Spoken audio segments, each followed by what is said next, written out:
Pues nada, amigo Daniel, gracias por todo el tinglado que has preparado aquí. Ha sido un esfuerzo importante y ha quedado todo precioso. Perfecto. Ahora. Hablo yo. Hola, buenas tardes. Muchas gracias por invitarme. Esto va a ser un gustazo enorme poder hablar de Richard Fleischer con José y con José Ignacio. Y ya está, y una cosa que va a ser estupenda. Pues yo repetir los agradecimientos y deciros que mucho toda. Que esto vamos a pasar un rato estupendo y que está hecho aquí un curro extraordinario. Perfecto. Y que hay que agradecerte el interés que te has tomado. Hombre, ya va llegando la gente, la buena gente.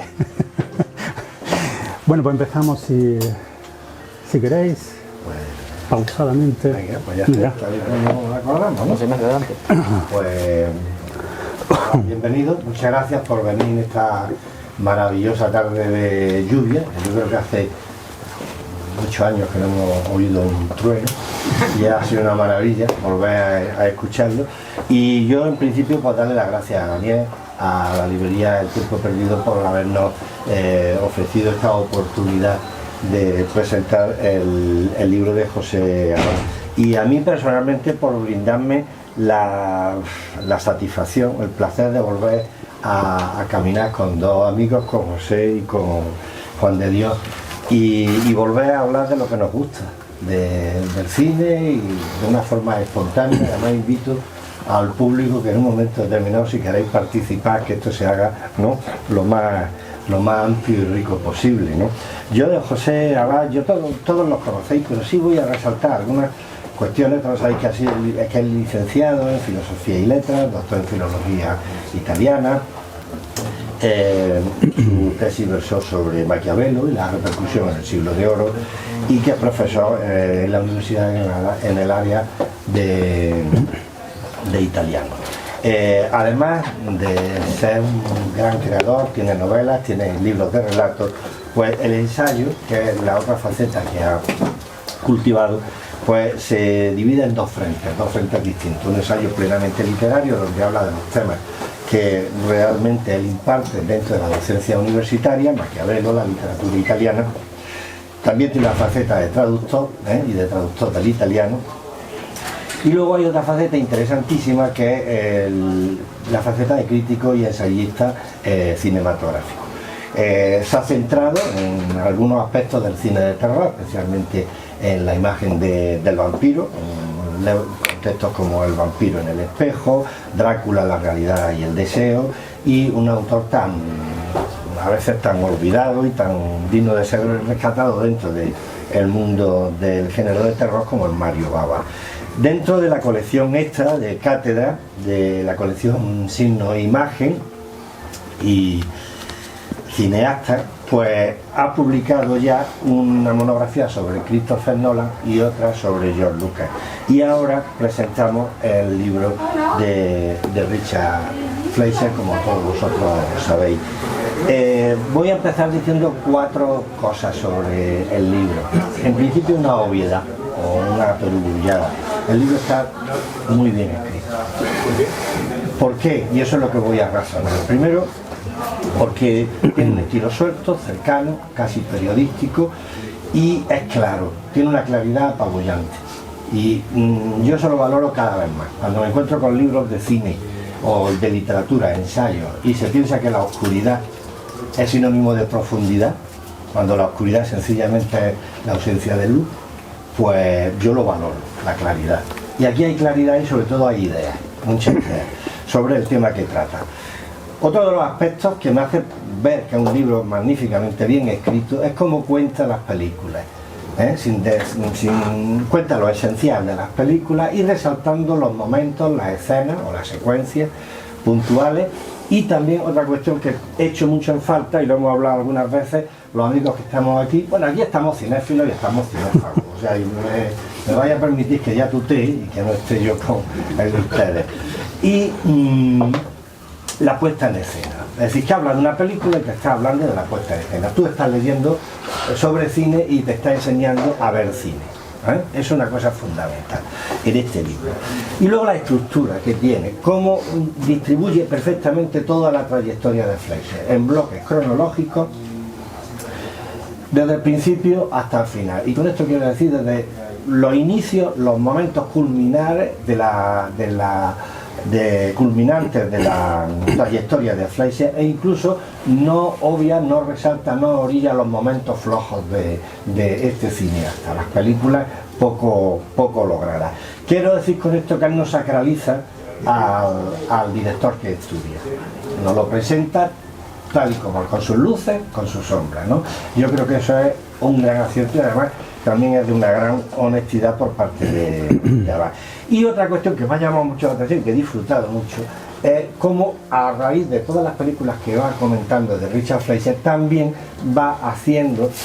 se va adentrando en el ambiente histórico, en el contexto.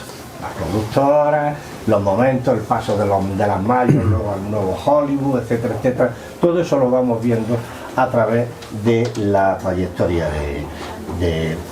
Hay otros temas y temas que yo creo que van a surgir aquí ya en el coloquio, que voy a dejar a un lado y si podemos pues ya lo sacamos. En conclusión, es un libro que se bebe. Yo me lo pasé muy bien leyéndolo y me divertí mucho. Los que no conocen a Fleischer pues les servirá para adentrarse en un director que es más que interesante y cuando es bueno es muy bueno. Y los que conocen o los que conocéis a Fleischer pues os va a servir para profundizar en el libro y sobre todo en la idea que nos va a dar. Y yo ya paso la palabra a Juan de Dios Salas, que también todos lo conocéis, y simplemente quiero resaltarle cómo desde 1995 está ahí como director y responsable del Cineclub Universitario. Y es siempre lo he pensado y además alguna vez lo he dicho en público, pero no me canso de repetirlo, es una de las escasísimas personas en Granada que sabe mucho cine. Y junto con José Abad. Yo eso lo tengo clarísimo, sí. Y además es una de las personas en Granada que ha hecho mucho por el cine. No ya por los ciclos, las programaciones que ha ido elaborando y a lo largo de toda su trayectoria, sino por su labor docente. Cómo transmite el cine, cómo nos enseña a leer cine y además sobre todo hay otra cosa de Juan de que es inmejorable, la pasión con que él enseña cine. Y eso se transmite y eso se queda grabado. No obstante, vamos, pues por todo ello, desde luego, hace poco pues la Academia de Bellas Artes pues le ha dado la medalla Armel. Y lo disfrutamos. Armel. Y ya le paso la palabra a Juan de Dios Salas. Bueno, José, muchas gracias. A los dos José Ignacio, José, muchas gracias a todas y a todos por estar aquí. Pues sí a todo, ¿no? Es decir, agradecer a la librería, a Daniel el habernos invitado, además para hablar de un libro sobre José y además un libro además sobre Richard Fleischer, que es uno de esos directores que aquí como fuera de micro estábamos comentando que hemos visto un montón de películas de él, muchos de seguro que muchos habéis visto un montón de películas de él, pero no la habéis conectado con el nombre y cuando uno empieza a atar los cabos dice, no me digas que este tío es el mismo que hizo esto, pero también hizo aquello, y de repente de esos autores, o de esos, si quieres, para no entrar todavía en el tema de autor, sí autor, ¿no? Que además eso José lo deja muy clarito en el libro, de esos directores, de esos cineastas, que ha visto un montón de películas y todas esas películas te han gustado mucho desde siempre y además ha sido capaz de tocar un montón de géneros y eso también ahí parece muy importante. Lo que ha dicho José Ignacio del libro es fundamental, es decir, es que justo es todo lo que tiene los tres puntales principales, empezando por el último, cómo está organizado, es decir, tú puedes seguir toda la carrera de Fleischer individualizada, película por película, conectándola con el contexto histórico, algo que muchas veces se echa en falta en otros libros de cine de otros autores por desconocimiento, por vaguedad, por ambas cosas y por tanto parece como que las películas están flotando en un limbo donde no tienen conexión ninguna con la historia cercana, con los acontecimientos históricos, no solamente los acontecimientos históricos de la propia industria del cine, la propia historia de la humanidad, no es lo mismo una película hecha antes que después de la Segunda Guerra Mundial, una película hecha antes de la Guerra de Corea, después de la Guerra de Corea, es decir, todo ese tipo de cosas las mezcla muy bien. Cómo cuenta, es cierto que una cosa que siempre me ha gustado mucho y una vez se lo he dicho a él, es cómo cuenta los argumentos. A mí me parece un arte muy difícil para explicarte la película, porque es cierto que si no has visto la película tú tienes que en un libro contarla, hacer un comentario de una película, intenta evitar por todos los medios contar la película, pero en un libro sí tienes que explicarla o ver cómo se desarrolló el acontecimiento, porque el lector no tiene por qué haberla visto. Entonces, de alguna forma, y crea una expectativa y va creando, no solamente se limita a contar la historia, sino que va haciendo sus pausas dramáticas con punto y coma y con punto y aparte para ir creando un poco la historia de, joder, pues yo quiero ver esto, ¿no? En vez de revelar historias sin revelar casi nunca los elementos fundamentales.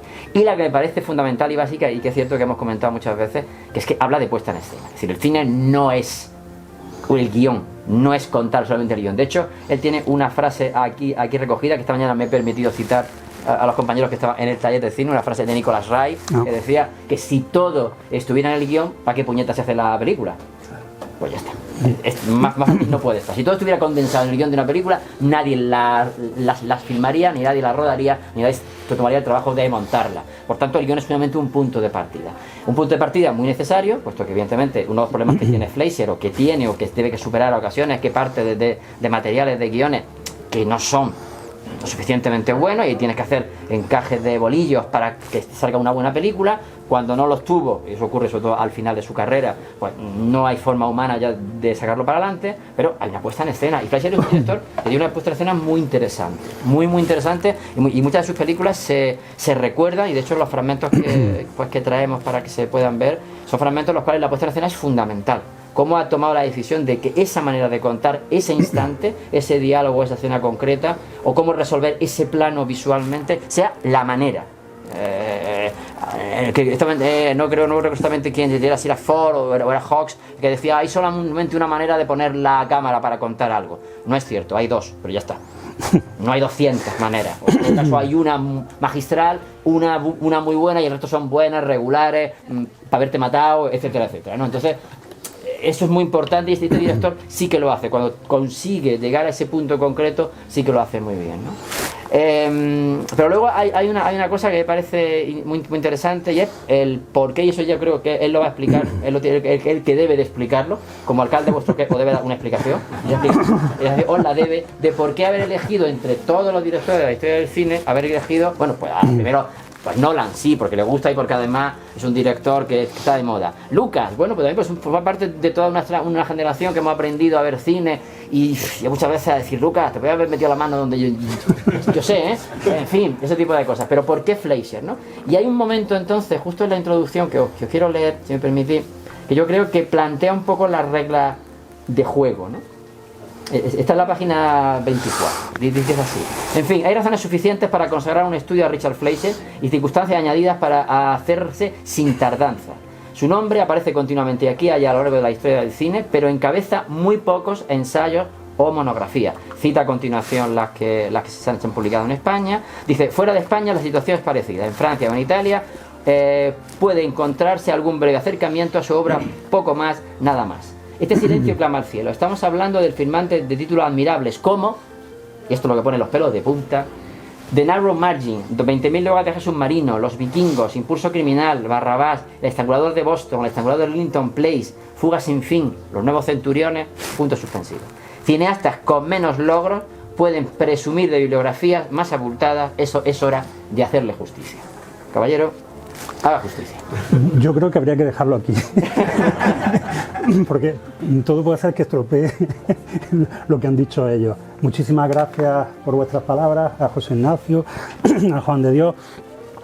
Pues, la verdad es que le dedica a esto mucho tiempo, y en momentos como este te recompensan, ¿no? Voy a empezar respondiendo algunas preguntas de las últimas. ¿Por qué Fleischer? Fleischer sí que tenía yo un interés particular por hacer la monografía, pero cuando yo consigo que Cátedra me haga caso, no me aceptan todas las propuestas que hago, ¿no? Entonces, cuando me reuní la primera vez con Genaro Talens, le hice varias propuestas, creo que Fleischer todavía no, pero cuando mencioné el nombre de Christopher Nolan, se encendió una lucecita y me dio la oportunidad, y bueno, pues esto me abrió las puertas. Funcionó bastante bien el libro, o sea, se hicieron varias reimpresiones en poco tiempo, y creo que esto fue lo que me permitió que pudiera seguir haciendo propuestas, porque estoy seguro, pongo la mano en el fuego, que en el caso de que no hubiera funcionado bien, adiós muy buenas, esto funciona así. Cuando propuse el de Lucas, ya sí estaba en el lote Fleischer y otros más, ¿no? pero no le dieron prioridad a Lucas. Que Lucas, efectivamente, como dices, es un director que forma parte, pues no sé, ha sido un compañero de viaje de toda una generación. Yo he visto todas las de la Guerra de las Galaxias, toda la saga en cines, todas las de Indiana Jones, ¿no? ¿Es un cineasta que me interesa? Pues no particularmente, o sea, como cineasta, pero no puedo negar la importancia que ha tenido en los últimos 50 años de la historia del cine americano. Ha marcado un poco digamos, la pauta a seguir, ¿no? Y ha llevado al cine un poco a este parque de atracciones en el que se ha convertido. Precisamente la culpa de esto la tiene en buena medida Lucas. Yo creo que le doy buenos palos. Sí. Tú que has leído el libro, sí. O sea, yo creo que mucha gente piensa que el libro de Lucas es una apología de él, y no. Yo cuando abordo un análisis del que sea de literatura, sea de cine, pues intento pues ser, digamos, justo, ¿no? En la medida que uno puede ser justo. Bueno, no sé exactamente cuál será la medida, ¿no? Y si hay que arrearle un palo, pues se le arrea, bien argumentado, no solamente por el placer de dar un palo, que muchas veces entre la crítica cinematográfica te encuentras esto, ¿no? El que parece que encuentra cierto placer en desahogarse. No. Realmente el problema de gente como Lucas o incluso Fleischer, también voy a darle ahora el palo que le corresponde, pues conocen una carrera descendente. O sea, Lucas prometía mucho en los años 70, en los años 80 se pasa al lado oscuro de la fuerza, se vende al capital y se convierte vamos, en un guía de parque de atracciones, no mucho más. Fleischer, yo tenía particular querencia por dedicarle una monografía precisamente por la desatención que existe sobre su persona, ¿no? Realmente en el panorama español la única monografía que se ha publicado es de 1997, que estaba en la Filmoteca de Valencia detrás, que tenía algo no sé, de catálogo IKEA. Era muy grande, sí, era una cosa muy grande, muy poco, y que he utilizado porque tiene su interés, pero que como publicación no era particularmente atractiva, ¿no? Entonces ha sido realmente la culminación de un deseo, porque ya Fleischer sí que estaba entre las propuestas que yo hacía a cátedra, pues al menos desde el 2020 o 2019 ya estaba entre las propuestas que hice. Me dieron luz verde, me puse las pilas y bueno, al final pues se ha hecho realidad. Ser justo, que decía antes, Juan de Dios decía que cuando Fleischer es bueno, es muy bueno. Cuando es malo, es muy malo. Cuando es malo, es muy malo. O sea, yo tuve que volver a ver, para hablar con conocimiento de causa, del último periodo, y se me caía el alma al suelo, porque yo venía de ver El estrangulador de Boston, el de Rillington Place, el Fuga sin fin, Los nuevos centuriones, Mandingo, que a mí me gusta. Tú eres más... A mí me parece más regular, pero sí. Creo que es la última gran película. O sea, venía de ver un muy buen cine, con algún tropiezo esporádico, no sé, Doctor Dolittle no está a su altura. Y luego, a partir del 79, con Ashanti y Eva, ¿no? Que yo la había visto en su momento, pero no recordaba lo mala que era. O sea, que no recordaba la mala que era, digo, pero por Dios santo. La memoria es traicionera a veces, ¿no? Y entonces, a partir de ahí cae en picado. Fleischer, como muchos directores del periodo clásico, de este periodo, gente que se formó sobre todo en el sistema de estudios, dependía mucho del material con el que trabajaba y también de las condiciones de producción con las que trabajaba. O sea, hay cineastas que son capaces de superar esos obstáculos, un mal guión o unas condiciones de producción muy limitadas. Fleischer no, Fleischer depende mucho del punto de partida, ¿no? Y entonces los años 80 son tristísimos, yo le comentaba antes, por las postales que hay aquí, que realmente la única película que he visto de Fleischer en el cine ha sido Conan el Destructor. Y claro, yo tenía el recuerdo de la de John Milius, que me encantó. A mí es una de las películas preferidas de mi adolescencia. veo una película, lo que se llamaría una fantasía dura.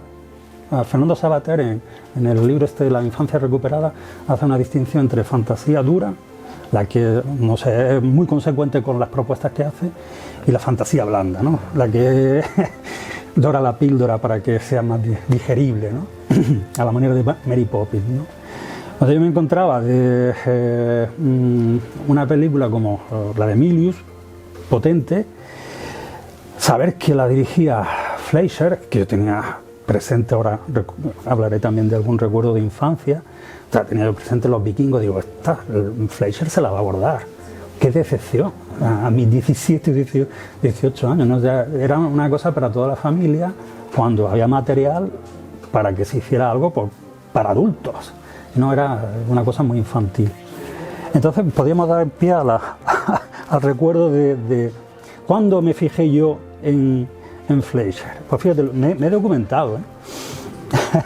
Fijaros, yo nací en un pueblo, creo que se nota, en Colomera. Allí no había ni cine ni kiosco de prensa siquiera. Entonces, muchas veces te ponías a ver, creo que todos compartimos, porque más o menos, quien más, quien menos tiene una cierta edad, ¿no? Muchas veces te ponías a ver una película sin saber exactamente lo que ibas a ver, porque no existía el teletexto, no existía... En el pueblo donde yo nací no había ni kiosco de prensa, como he dicho, con lo cual esto que era un lujo para otros, el teleprograma, yo no lo podía, es que yo no podía consultar.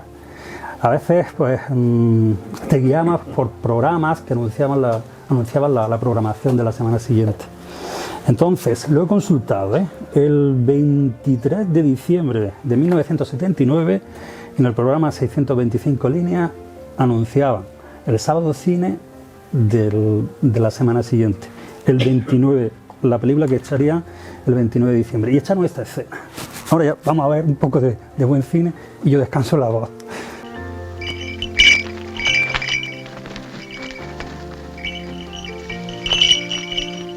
I think we have hawks to equal that one. Here. Bring up Longclaw. Look, now there's a hunting bird.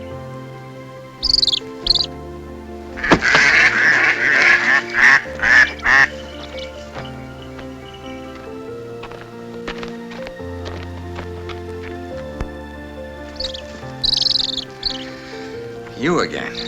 Fijaros, de todas formas, la forma de narrar del cine clásico, ¿no? La idea de pequeños apuntes que crean de pronto toda una historia. Es la primera vez que se encuentran los personajes de Kirk Douglas Einar y el de Tony Curtis, Eric. Le dice, ¿otra vez tú?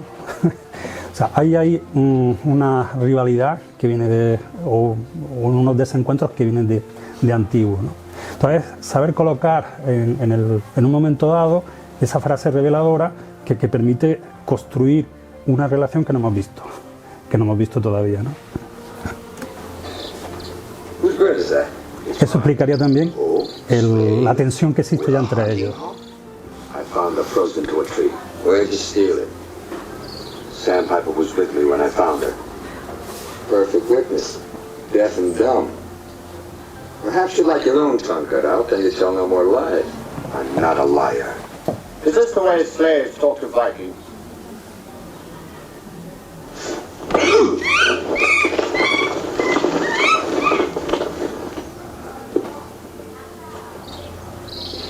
Tell the English lord that you're a liar.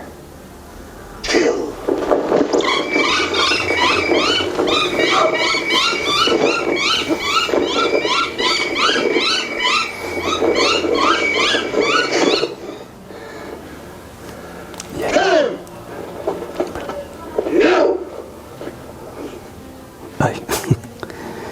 Y aquí cortaron en el programa 625 líneas que anunciaban Los Vikingos para el sábado siguiente, cortaron aquí. Yo pasé contando las horas que faltaban, los días que faltaban para ver en qué acababa esto. Eran puñeteros, ¿no? Ahí se quedó. Entonces mi primer contacto con Fleischer fue este.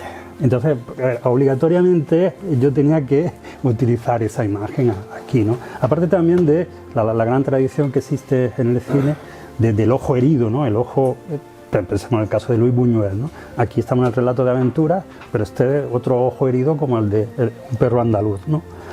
Esta escena ya podríamos terminar. Ojalá que el Fleischer de los vikingos hubiese sido el que dirigiera Conan el Destructor. De todas formas, cuando estaba yo leyendo tu libro y comenta, además, te extiende en el Fleischer de los vikingos, yo creo que lo hemos comentado alguna vez, lo he comentado contigo y lo he comentado con Juan y con algunos de los que estáis aquí. El cine de aventura ya es que no se rueda, ya es imposible, no lo vemos. Es decir, la famosa serie de Indiana Jones no es un cine de aventuras clásico, está más cerca incluso en algunos momentos algunas secuencias del videojuego, ¿no? Y el cine de aventuras antiguo tenía, desde mi punto de vista, dos peculiaridades que eran magníficas. Primero, identificar la aventura con la vida. Los que vivían la aventura se lo estaban pasando bien en la aventura.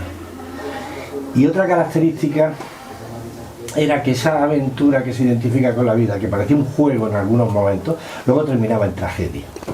Y formaba también parte de la tragedia. Es decir, yo una de las películas que vi, y a mí es clarísima, la vi en televisión, porque es del 33, Los tres sargentos bengalíes. Eso de que muera Gary Cooper y esa escena magnífica en el patio donde le ponen la medalla al caballo suyo. Dices, caray, esto de la vida va en serio. Y a mí Hathaway me lo dice antes que Gil de Bierman, ¿no? Por ejemplo. Y luego hay otra característica también del cine de aventuras que es la fantasía y el juego, ese punto de juego que tiene, ¿no? Es decir, una escena como la de los vikingos, que Kirk Douglas va saltando por los eso no se puede ver ahora en una película actual. Ahora vemos un cine de aventura y es Master & Commander. Ahora la que saltaría en la cámara. Claro, la de las chicas que llevan el hacha, con las tres de Master & Commander, una película de aventura solvente, histórica, seria, pero no tiene ese punto de locura que tenía el cine de aventura y que se recoge aquí, ¿no? Yo creo que unas características que tienen los vikingos y que la hace una de las películas creo que inolvidables para quien la ha visto. Antes estaba comentando José, pequeño paréntesis, José, ese libro que salió, ese formato así grande, era porque además se había hecho un festival de cine, en el Festival de Cine de San Sebastián se había hecho una retrospectiva sobre Richard Fleischer. Eso permitió que hubiera disponibles copias en formato 35 milímetros y cuando ya estaban en ese estado a punto entre la jubilación es cuando nosotros en el Cine Club podíamos traerlas. Entonces yo hice en el año 98-99 un ciclo en el Cine Club donde pudimos poner casi todas las que se habían puesto allí porque había copias en formato 35 que se pudieran poner. Ver los vikingos en cine es una pasada, es sobrecogedor. Bueno, como ver Soylent Green, como ver Un viaje alucinante, pero sobre todo los vikingos en pantalla grande, en Cinemascope, es impresionante. Y claro, eso hace que además sea la película que automáticamente uno identifica con Fleischer y con un tipo de cine de aventura, como dice José Ignacio, tiene esa capacidad para ser divertido, pero al mismo tiempo ser tremendamente trágico. A mí automáticamente se vienen a la cabeza películas que parecen memorables también en el sentido de cine de aventuras que combina ambas cosas, como El hombre que pudo reinar, de Huston, como Los contrabandistas de Moonfleet, de Fritz Lang.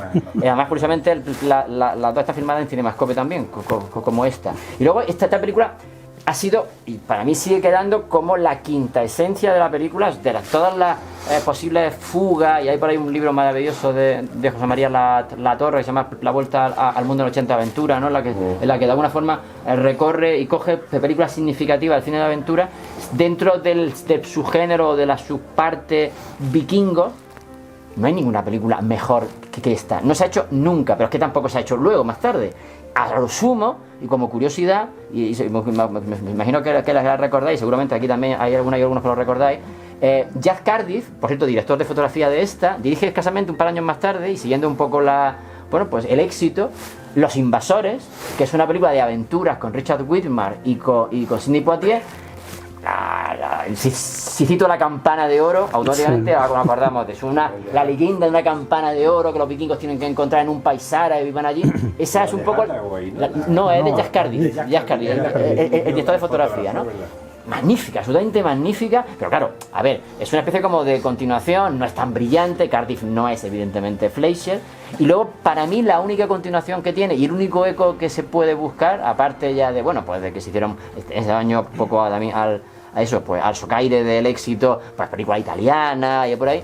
Personalmente la única que creo que se puede parecer y tiene esa combinación de elemento divertido con elemento trágico es El guerrero número 13, de John McTiernan. Es una película de aventura extraordinaria, extraordinaria, es la última gran película de vikingos. Luego toda la serie de televisión que se han hecho están bien, pero todo está como demasiado postizo, ¿no? Es decir, incluso esa búsqueda de la realidad o de la fidelidad histórica, los vikingos llevan cuernos en los cascos o llevan cuernos, no llevan cuernos. Pero no pasa nada, es decir, pero en la película sí que aparece, ¿no?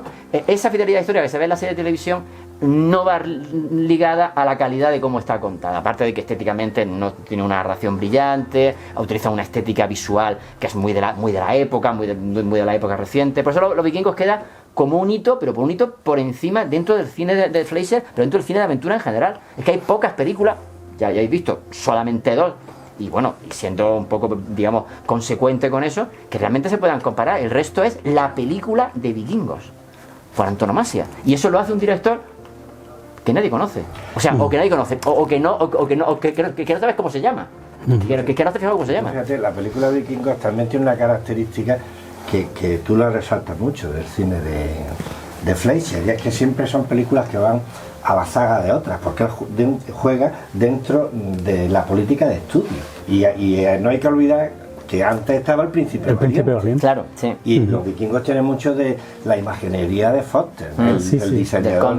Aparte que Fleischer venía de trabajar precisamente con el productor del Príncipe Valiente. Claro. O sea, venía de trabajar. Exacto. Pero es que tú ves la filmografía de Fleischer y te das cuenta que hay una cantidad de películas, Tora, es el día más largo. Sara,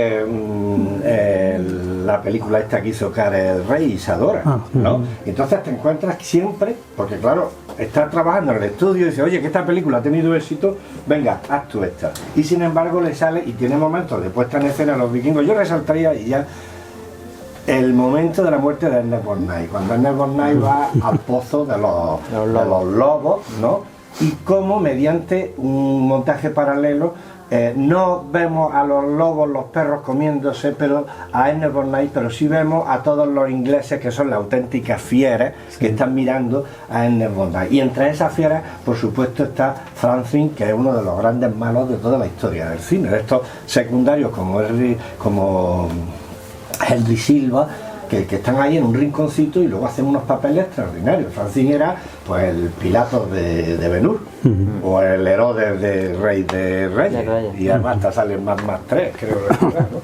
Bien. Sí, yo sobre el cine de aventuras que quería comentar esto porque es una cosa que también he abordado, pero tratar distintos directores te permite tratar distintos problemas o la misma problemática desde distintas perspectivas. Efectivamente, con los años 70, que hemos tenido ocasión de hablarlo, hay un cambio de paradigma importantísimo en la historia del cine americano y entonces mundial, porque nos alimentamos prácticamente del cine americano. O sea, efectivamente, pues los últimos títulos de cine de aventuras con base literaria son los que habéis mencionado. El hombre que pudo reinar, El viento y el león y demás. Pero ese es un guión original. Sí, no, pero sí. Mi idea, lo que yo he defendido, también lo comentaba en el libro de Lucas, es que aunque los guiones fueran originales, los modelos, los referentes con los que trabajaban los guionistas, o en cualquier caso los directores, eran literarios. O sea, cuando miraban atrás, miraban a una tradición literaria. A partir de los años 80 todo eso cambia y la culpa también la tiene Lucas. Porque Lucas no era un buen lector. Lo único que había leído en su vida eran cómics. Entonces, lo que hace él con En busca del arca perdida es cambiar el paradigma. O sea, ahora el cine de aventuras no mira a la gran literatura, no mira a Stevenson, a Conrad, a Fenimore Cooper o estos grandes autores. Ahora está mirando los seriales de los años 30, de los años 40 y demás. O sea, cambia completamente el paradigma. A partir de los años 50, el videojuego todavía no ha aparecido. Realmente el videojuego copia del cine. Es que el videojuego copia a En busca del arca perdida. Los videojuegos todavía, lo único que existían eran los marcianitos estos que había. Entonces realmente Lucas también es responsable de esto, y también que echarle la culpa de esto, de la infantilización de cierto relato iniciático. Todo buen relato de aventura es un relato de iniciación. Tú decías que está relacionado con la vida. Realmente el relato de aventura con pedigrí es el descubrimiento de algo, la maduración a través de la superación de obstáculos y demás, ¿no? Entonces, en los 70, para mí, el cine americano cae en picado. O sea, para mí los años 80 son tristísimos. O sea, más tristes no pueden ser. Más tristes no pueden ser. Y entre otras cosas es porque hay cambios de modelos, de referentes, se busca un modelo más reconocible, se liman las aristas, o sea, los relatos son blandos. Volviendo un poco a las tesis estas de Fernando Savater, el relato duro, el relato blando, a partir de los años 80 se impone el relato blando, que no moleste mucho a la gente. Oye, que te moleste, vamos, en una sala de cine no te puede pasar nada, pero si te sacuden un poco, algo a lo mejor aprenderás de esa experiencia desde el punto de vista intelectual, emocional o lo que sea, ¿no? Entonces, realmente, bueno, el Fleischer tiene otros títulos también magníficos dentro del relato de aventura, las 20.000 leguas de viaje submarino. Claro, sí. Y este, yo lo comento en el libro, es un encargo que recibe de Walt Disney. Teóricamente sería un asalariado más, que lo único que hace es poner en imágenes lo que hay sobre el guión, ¿no? Aprovechando los medios que pone Disney a su disposición. Bastaría comparar 20.000 leguas de viaje submarino con todo el cine de imagen real de Walt Disney Productions, que viene después, para darte cuenta la importancia que tiene el capitán del barco, el que dirige la película. De acuerdo que es un encargo que se lo ponen encima de la mesa atado y bien atado. Su margen de movimiento no es demasiado, pero con un poco de talento y mucha inteligencia, ese relato se puede trascender y se puede hacer algo mucho más con carga de profundidad. Todo el cine que produce Walt Disney con imagen real, esta que dirigía Robert Stevenson, sí, no aguantan la comparación. No aguantan la comparación, incluso con adaptaciones del propio Julio Verne, como La Isla Misteriosa. O sea, no aguantan. O Los hijos del Capitán Grant. Que era también una versión de Disney. Sí, de Disney. Eso no, La Isla Misteriosa no es de Disney. Los hijos del Capitán Grant. No, esa no. Pues no aguantan la comparación, en absoluto. Fleischer tenía a gala esto, de decir que era capaz de adaptarse al relato que tenía que contar. Y que por eso tocó prácticamente todos los géneros. Es cierto que no todos los géneros pudo brillar, ¿no? Pero volvemos un poco a lo que decía, cuando brillaba, deslumbraba, es que te dejaba con la boca abierta, ¿no? Vamos a otra escena. La que tú quieras. Venga, vamos, sí. Con algo trágico. Fijaros, ¿no? Vale. Pausa aquí. Para contextualizar un poco, porque sí, para mí es importantísimo colocar cada texto en su contexto, si es que está íntimamente relacionado, ¿no? Entonces, cuando hago el recorrido por la filmografía de cualquier cineasta, intento documentar bien pues, la época, ¿no? Fleischer pertenece a lo que se llamó la generación de la violencia, que a mí me parece una generación estupenda y que el título es engañoso, parece que son los Quentin Tarantino de la época, en absoluto. Se llamó generación de la violencia porque de pronto en los relatos que presentaban habían un índice de violencia no visto antes de la Segunda Guerra Mundial. Esta generación está compuesta por gente como Nicholas Ray, Robert Aldrich, Samuel Fuller, Donald Siegel, maestros. Richard Brooks, maestros, auténticos maestros. Lo que ocurre es que a toda esta generación, que rondaba los 30 y tantos años entonces, habían tenido la experiencia de la guerra. O sea, no se podía contar el mundo, o no se podía mirar el mundo de la misma forma que se había mirado hasta el 39, después de una experiencia de 6 años como la Segunda Guerra Mundial. Eso marca a toda una generación. Entonces, esta gente, a través de su cine, empiezan a insistir mucho en lo que no funciona.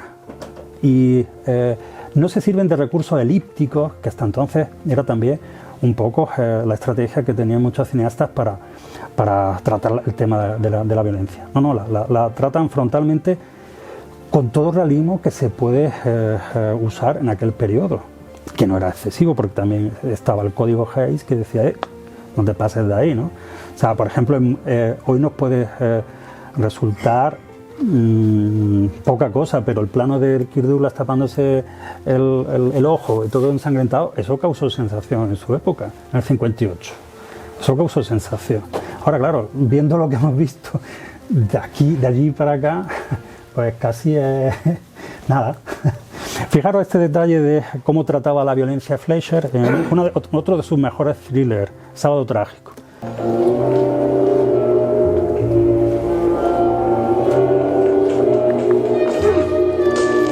Pausa. Él tiene problemas de asma, el personaje del gángster, de Lee Marvin, tiene problemas de asma y hasta entonces lo hemos visto siempre con un inhalador. Cuando le falta el resuello, que me pasa a mí hoy, pues utiliza un inhalador. Entonces el niño se lo ha tirado al suelo, ha tropezado con él.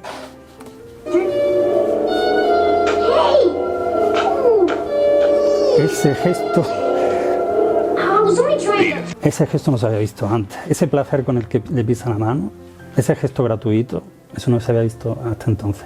Y te lo encuentras en Fleischer, te lo encuentras en Ray, te lo encuentras en todos estos directores. No solamente como elemento de relato en sí, sino también con la puesta en escena.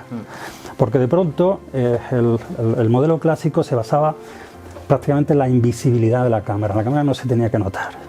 O la cámara tenía que estar a la altura del ojo humano, que era lo que defendía Howard Hawks, ¿no? Es decir, yo quiero que la cámara esté a la altura del ojo humano, ¿no? Hay una escena muy famosa, bueno, de otra película anterior, de Fleischer, en el que está contando una pelea y entonces lo que hace uno de los personajes que se está peleando es darle una patada a la cámara. Y la cámara se va hacia atrás.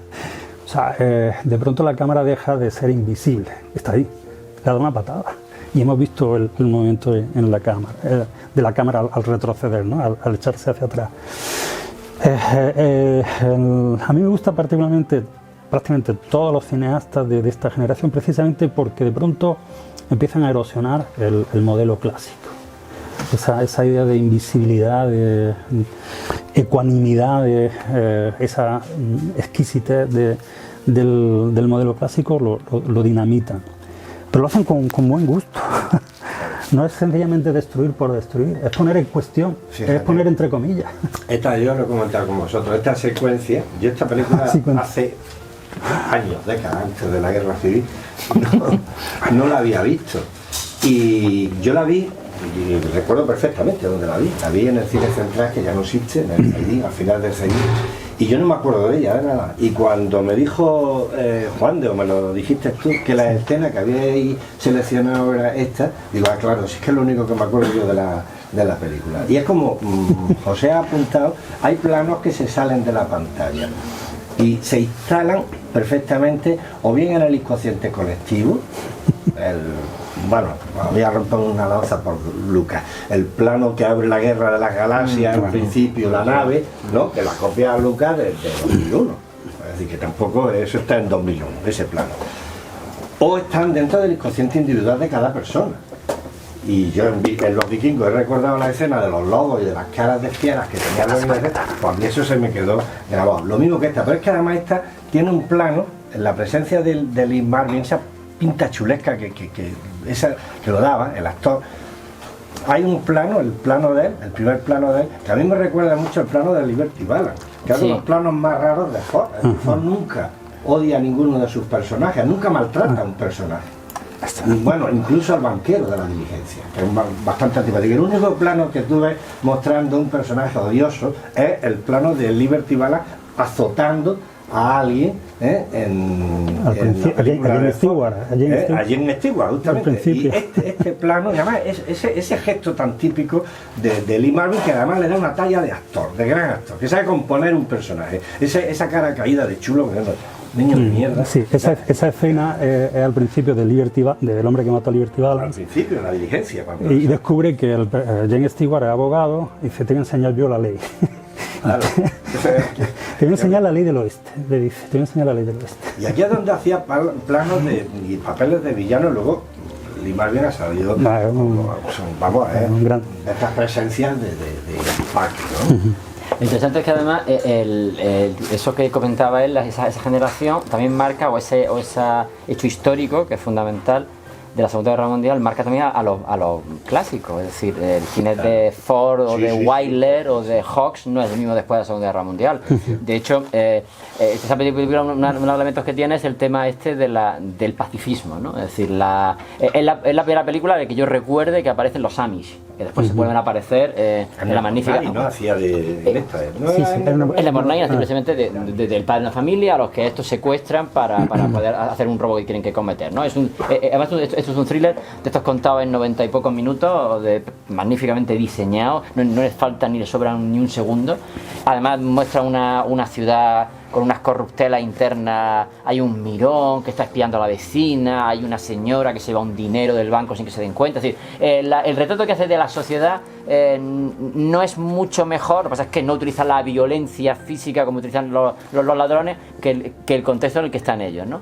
Pero esta, por ejemplo, es la película en la que aparecen los Amish y aparece eso que después aparece de una forma muy brillante el único testigo de Peter Weir. Pero en medio de todo eso está, por ejemplo, como Wilder hace La Gran Prueba, es una película que además no hace mucho pudimos ver en el Cineclub, y también te plantea ahí un poco, es decir, que bueno, que la violencia no, pero hay momentos en los que te ve arrastrado a.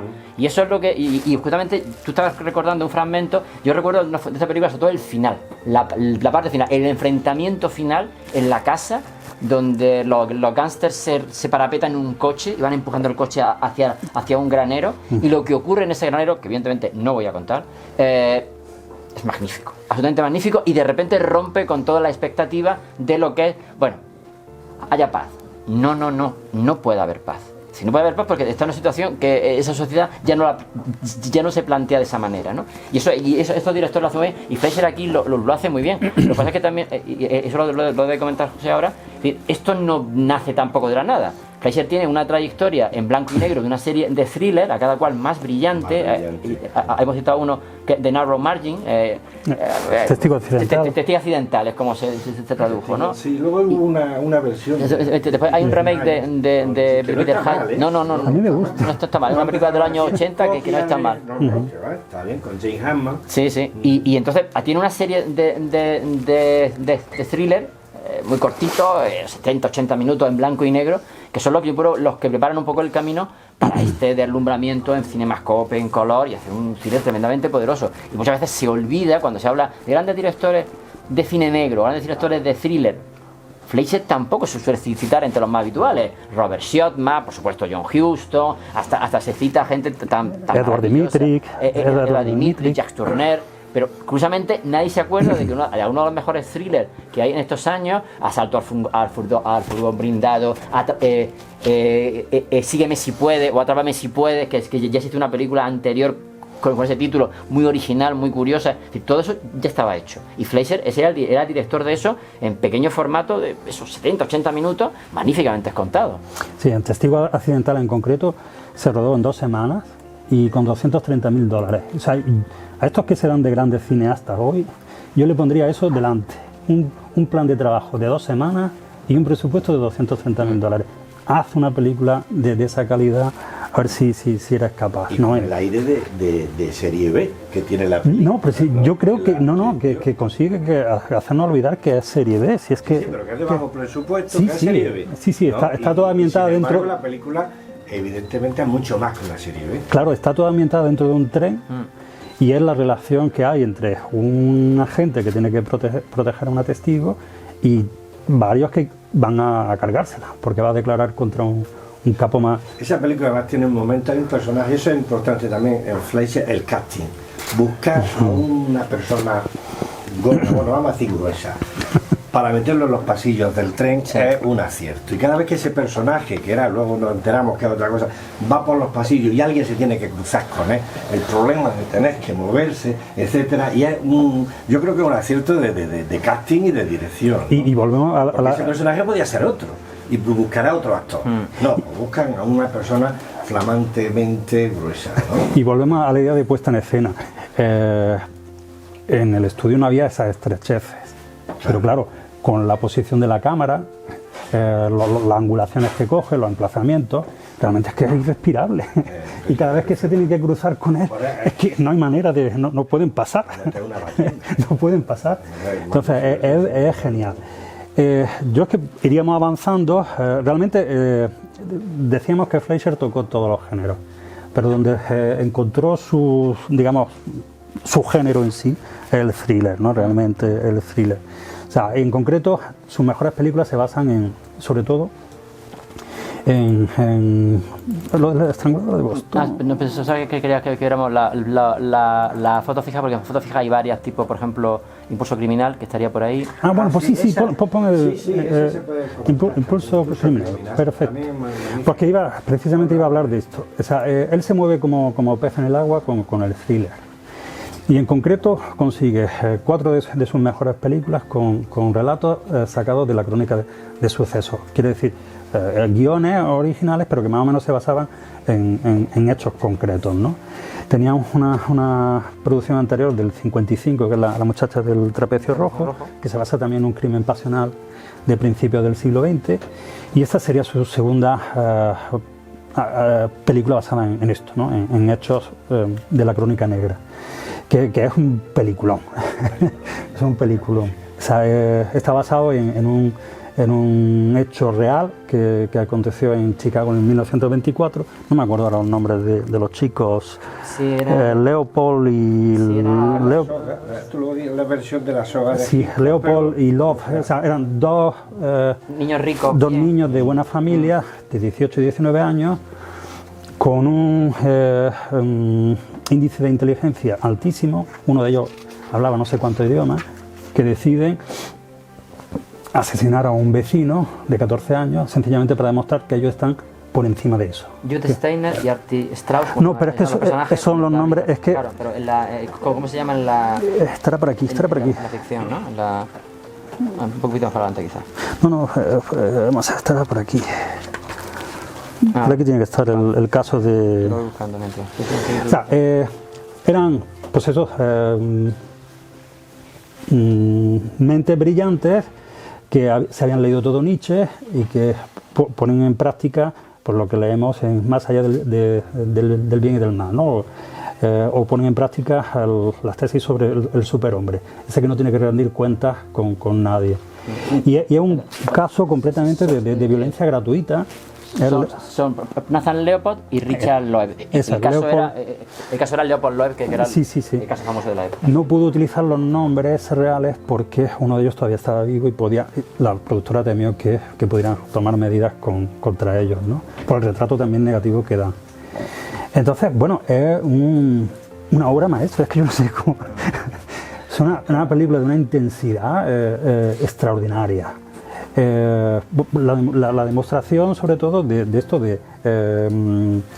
el talento de Fleischer para adaptarse a cada tipo de historia, también cuando cuenta con un buen material, insisto. Aquí el guion era bueno, la producción lo respaldaba muy bien, lo abrigaba muy bien, y bueno, saca una interpretación portentosa. Claro, porque vuelvo al casting, es que el casting forma parte de la puesta en escena. En esta película aparece Orson Welles, como veis ahí, y Orson Welles no entra en escena hasta los 30 o 40 minutos. Los últimos 30 si minutos. Si Orson Welles entra al comienzo de la película, Orson Welles se come la película entera, ¿no? Y además, yo cuando la vuelta a ver hace poco, me acordaba de la famosa anécdota de Huston, cuando Orson Welles le dijo a Huston que quería, dentro del rodaje de Moby Dick, hacer de Capitán Ahab. Y Huston le dijo que de ninguna de las maneras. Y le dice el otro, ¿por qué? Dice, porque en la pantalla no caben dos ballenas, ¿no? Y le puso el papel de predicador, ¿no? Bueno, pues esto es lo mismo. Es decir, Orson Welles entra donde tiene que entrar, hay un preámbulo comentando el personaje, preparándolo, y luego ya el monólogo final, porque Orson Welles está para un monólogo de 5 minutos, un monólogo larguísimo, que solamente un actor de esa talla puede interpretar. Un monólogo contra la pena de muerte, porque hablamos de thriller, pero que tiene, digamos, un objetivo. No es sencillamente ilustrar un caso de crónica negra, es reconstruir un caso con unos fines concretos, ¿no? Es una denuncia, creo que de peso contra la pena de muerte, que va a ser también un tema que va a reaparecer de tarde en tarde en la filmografía de Fleischer. Fleischer habla a lo largo de su filmografía, hace una diferencia, o le gusta contraponer lo que es la violencia individual, esta que lleva a veces la desesperación, y luego esa forma de violencia mucho más peligrosa que la violencia institucional, que es la sistémica. Entonces aquí ellos desde el principio están presentados como lo que son, dos desalmados, que carecen de empatía, que han asesinado a un adolescente simplemente por esa idea de superioridad que tienen. Pero cuando se pone en marcha, digamos, la maquinaria judicial a través del personaje de fiscal, esa maquinaria no es más, digamos, humana que el individuo. Es más, y está amparada por el sistema. Lo presenta como una máquina de triturar carne impresionante. Y la defensa de la vida humana que hace Wells al final es sobrecogedora. O sea, debemos tener unas pocas cosas sagradas, ¿no? Pero la vida humana tiene que serla. O sea, necesitamos algunos puntos de referencia para que esto no sea la jungla. Necesitamos sentar las bases en algo, y ese algo es la vida humana, ¿no? Entonces, este sería el segundo thriller basado en la crónica de sucesos. El tercero sería el estrangulador de Boston. ¿Vemos la escena? Sí, que además, un poco para ahondar en eso, de una forma también el planteamiento un poco parecido. Es decir, en el estrangulador de Boston ocurre que hay dos partes muy diferenciadas de la película, y una de las partes justamente cuando ya se ha capturado al estrangulador, el personaje histórico de Albert Di Salvo, que interpreta Tony Curtis, se vuelca más en la otra parte, se vuelca más en la parte de cómo presiona y cómo la institución, el sistema presiona para sacar una declaración, una confesión que no es necesaria, a costa de aplastar psicológicamente al personaje. Y eso es una cosa que está digamos, impecablemente contada, porque cambia totalmente el registro. Normalmente también un poco lo que hablábamos antes sobre el desconocimiento, ¿no? Bueno, imagino que realmente el cine es un instrumento o se puede instrumentalizar para hablar de muchas cosas, ¿no? Entonces, cuando en alguna ocasión surge el tema de películas sobre, ¿no? Me pone cuarto y mitad de películas sobre pena de muerte y tal y cual, ¿no? Automáticamente el desconocimiento, porque no es otra cosa. Películas sobre la pena de muerte, pues Pena de muerte de Tim Robbins, que es más mala que un dolor. O sea, una película más insulsa no puede ser. Además, incluso si nos ponemos ya un poquito exquisitos, discutible si eso está hablando sobre el favor o en contra de la pena de muerte. Nadie se acuerda de que la mejor película jamás escrita, y esa sobre en contra de la pena de muerte, es esta. El discurso final de Wells, maravillosamente filmado, una lección de puesta en escena de cómo hacer un discurso. Y mira que hay películas sobre juicio, y se han hecho películas sobre juicio, y hay speech final de estos maravillosos. Pues este estaría entre el top 5 sin ningún tipo de problema, posiblemente junto con el veredicto final de Paul Newman, junto con el de testigo de cargo, es decir, pero este estaría sin duda entre ellos. Y aparte es que el discurso es tremendamente potente, es decir, lo que dice, cómo lo expresa, a pesar de que está defendiendo a dos psicópatas que han matado a un chaval. Y él lo sabe, es decir, no tiene ninguna duda, pero una cosa es esa y otra cosa que el sistema se ampare el derecho y el poder de hacer eso. Película admirable donde las haya. No sé si tú te acuerdas con un puntito Hitchcock, hay un par de cosas, hay un par de detalles, la gafa, hay pequeños detalles que se reflejan, hay como pequeños detalles en una gafa. Sí, pero vamos, pero eso, digamos, un pequeño tic de la época, como no puede ser de otra manera, pues todo. Pero está muy bien utilizado. Está muy bien utilizado, pero ese tipo, vamos a decirlo así, de biliguería, ¿no? Tipo Hitchcock, lo hace en la primera etapa, Fleischer. Luego, a lo largo de su etapa, eso ya lo ven menos. Ese tipo, sí, por ejemplo, vamos a pasar al estrangulador porque ahí sí se ven también. Sí, va depurando mucho el estilo. Sí, es verdad que va depurando mucho el estilo. Y dentro por ejemplo, de la filmografía, para mí esta es su obra maestra absoluta. Pausa. Sí. Claro. Para quien no lo sepa, que creo que a lo mejor todo el mundo lo sabe, y son redundantes estas palabras. O sea, es digamos, la reconstrucción del caso del estrangulador de Boston, que en el año 62-63 asesinó a unas 13 mujeres. La sospecha de la policía es que hubiera varios estranguladores. la película se decanta por un único culpable, la tesis del único culpable, ¿no? Apoyándose sobre todo en el caso de Salvo, la esquizofrenia que tenía bestial. Entonces, fijaros, pues bueno, esta película es famosa sobre todo también, voy a insistir en esto, sobre el uso de la split screen, que es la pantalla dividida. Es una película experimental, pero es un thriller. Y entonces, con, digamos, el disfraz de thriller, el cineasta se puede permitir, pues eso, una experimentación muy radical. Desde el principio, y también relacionada con la idea de la personalidad múltiple del estrangulador, está utilizando la pantalla dividida. O sea, la pantalla de pronto tiene 2 o 3 escenas. Esto, desde el punto de vista narrativo, ayuda también a crear simultaneidad, porque además a veces 2 acciones paralelas. En vez de servirse del montaje paralelo, lo tenemos en la pantalla.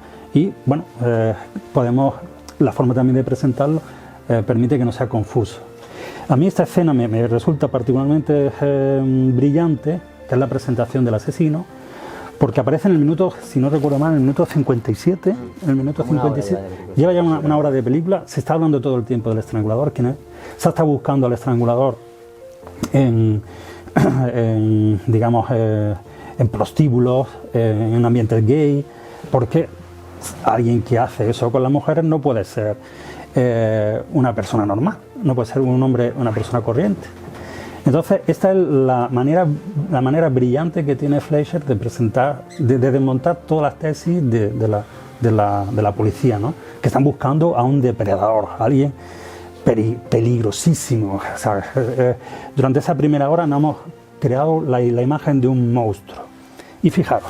Sí, además, un detalle muy interesante es que durante todo el rato están diciendo, claro, lógicamente va a ser un tipo súper inteligente que se oculta, solitario, sin familia, sin ningún tipo de conexión con el mundo, al margen de todo. Ese sería el planteamiento. Como pista o como recomendación, quien no lo haya visto, pero si ha visto Zodiac de Fincher, Zodiac no existiría sin esta película. Zodiac es una mezcla muy brillante de esta película y todo el hombre del presidente, pero sobre todo de la estética de cómo está contado con esta peli. Fijaros también el uso que hace de la sábana que ponen sobre el último cadáver. Este sería el estrangulador. Y esto parecería confirmar lo que ha estado diciendo la policía, de que es un tipo solitario, alguien esquivo, peligroso. Este primer plano me parece que está confirmando. Es más, la película no necesita decir, este es el estrangulador. Lo sabemos ya, ya lo sabemos. Pero fijaros, la inteligencia con la que Fleischer desmonta toda la teoría. Gerald Kennedy. Además, el hecho simbólico también de que estén presenciando el funeral de Kennedy. De Gaulle of France. Prince Philip of Great Britain, Erhard of Germany, the great among men. A gathering such as this has never been seen. Este plano es genial, porque el tipo solitario, el monstruo, es un hombre casado, un tipo corriente y moliente. Y aparte, ya la misma puesta en escena nos está jugando con lo que decía antes, con el uso de la pantalla dividida. No es realmente una split screen, pero hay un cambio de iluminación muy fuerte entre este lado, el lado derecho, en sombras, y él en primer plano, y el umbral que ejercería casi de pantalla, de segunda pantalla, para mostrarnos realmente la cotidianidad. De pronto tenemos la sensación, la propia película ha creado esa lógica de una split screen, de 2 realidades simultáneas, a través de una ejecución perfecta de la puesta en escena. Y la iluminación. El rostro de él como 2 personalidades. Sí, y ahora esto es genial.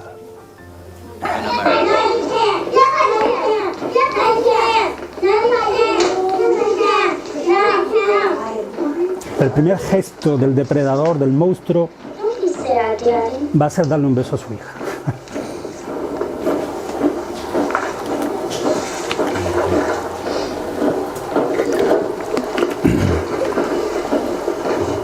Ese es el monstruo.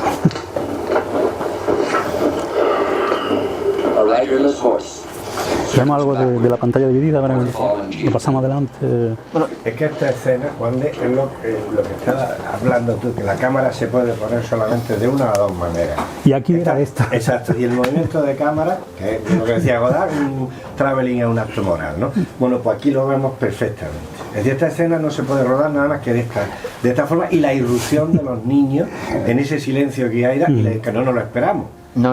Y es que el problema es que no haya visto la película, a lo mejor el efecto no es el mismo. O sea, cuando empiezas a ver y ves esa primera hora de persecución del personaje de Henry Fonda, él está obsesionado con capturar, se van descubriendo casos, nuevos crímenes, nuevas víctimas. O sea, se crea una cierta tensión y solamente parece que tienes que ir en una dirección. Realmente es un monstruo. Lo es, pero no aparentemente. No aparentemente. Entonces, abajo el castillo que ha estado construyendo durante esa primera hora. Es que lo tira abajo, tranquilamente. Y luego el ejemplo de pantalla dividida. Como comenta interesante que decir que todo eso está contado en un solo plano. Es decir, que desde cómo empezaba aquí. Es un plano secuencia. Todo este recorrido. Que es uno de los recursos preferidos de Fleischer. Todo esto que estáis viendo, sin corte, hasta aquí. Hasta la salida de por la puerta. Es un solo plano. Ahora vamos a ver algún ejemplo de lo que sería la split screen, que serviría sobre todo para ilustrar la personalidad múltiple del estrangulador, ¿no? O sea, los recursos tienen que servir para comunicar, los recursos audiovisuales. La puesta en escena tiene que apoyar el drama. No puede ser algo sencillamente un perifollo. ¿Veis? Esto es ya, aquí se está creando esa escisión. Ya vemos la pantalla dividida. Esto es el recurso que estamos viendo desde el principio. Y esto, fijaros, a mí me parece genial también porque hay una ironía muy potente, cierta idea. Él va a la caza ya se ha transformado. Lo hemos visto en esta niebla que le ha entrado en la mirada. Quería aparcar aquí, pero ese coche se ha adelantado. Quiere decir, ese gesto que alguien aparque el coche ahí ha salvado la vida de alguien, pero no va a ceder, no va a abandonar la caza. O sea, ha salvado la vida de alguien, pero va a caer otra persona distinta. Entonces también la idea del azar, cómo de pronto te puede, no sé, poner en la orilla justa y no te lleva la riada, o la orilla equivocada y la riada te lleva por delante. Entonces, ahí hay una ironía en esos pequeños apuntes, vamos, de una inteligencia, pero claro, tienes que estar mirando. Delante de estas películas, el público tiene que mirar, no hacer otra cosa, tiene que estar degustando. Dale. Una de las cosas que se cuenta en lo que dice la policía es que el desconcierto que existe es porque no hay esto que hoy en día estamos acostumbrados de el perfil, ¿no? Esto se de televisión de psicópatas, ¿no? El perfil, no hay perfil. Mata a mujeres blancas, negras, latinas, asiáticas, mayores, jóvenes. En unos casos roban, en otros casos no roban. Con lo cual no hay ningún perfil. En unos casos hay agresión sexual, en otros casos no hay agresión. O sea, por eso también la tesis del asesino múltiple. Posiblemente es un caso que todavía no está cerrado, el del estrangulador de Ghost. O sea, posiblemente hubiera un primer caso o unos primeros casos de alguien, imaginemos el Albert de Salvo, y luego lo que se llama el efecto llamada, que hubiera dos o tres psicópatas sueltos. Por eso es tan interesante esa idea que dice José del azar y cómo se ve de una forma muy brillante justamente en un momento a continuación. Sí, que vale la pena.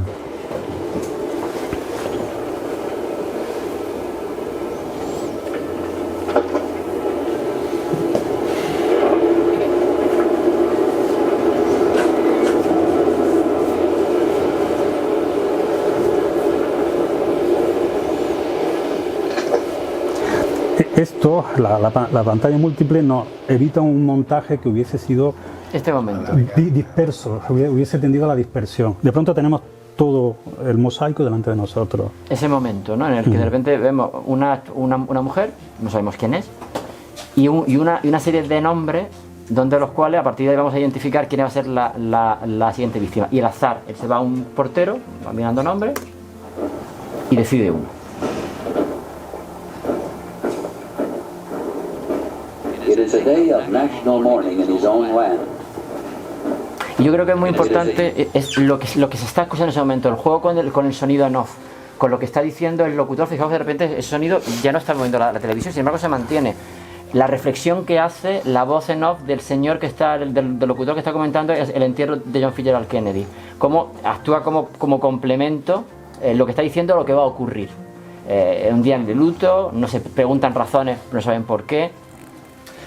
Y además esta forma de narrar, yo creo que mezcla muy bien lo que es la intriga, qué es lo que va a pasar, el interés por saber lo que va a ocurrir, con la definición clásica de suspense que decía Hitchcock. Es decir, uno de los personajes en la pantalla, bueno, mejor dicho, el espectador tiene una información que el personaje que no tienen los personajes, ¿no?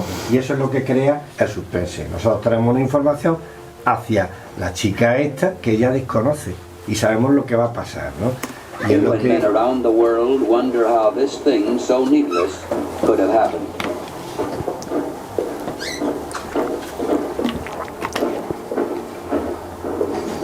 Men wonder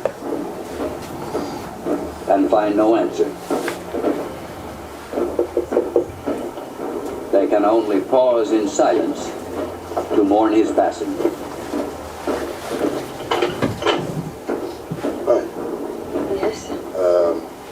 Super sent me to check your bathroom. I didn't think anyone was working today. Yeah, you're awful. But I had this house marked down for the day. Well, can't you come back in a day or so? Well, yeah, I guess so. Sorry about it.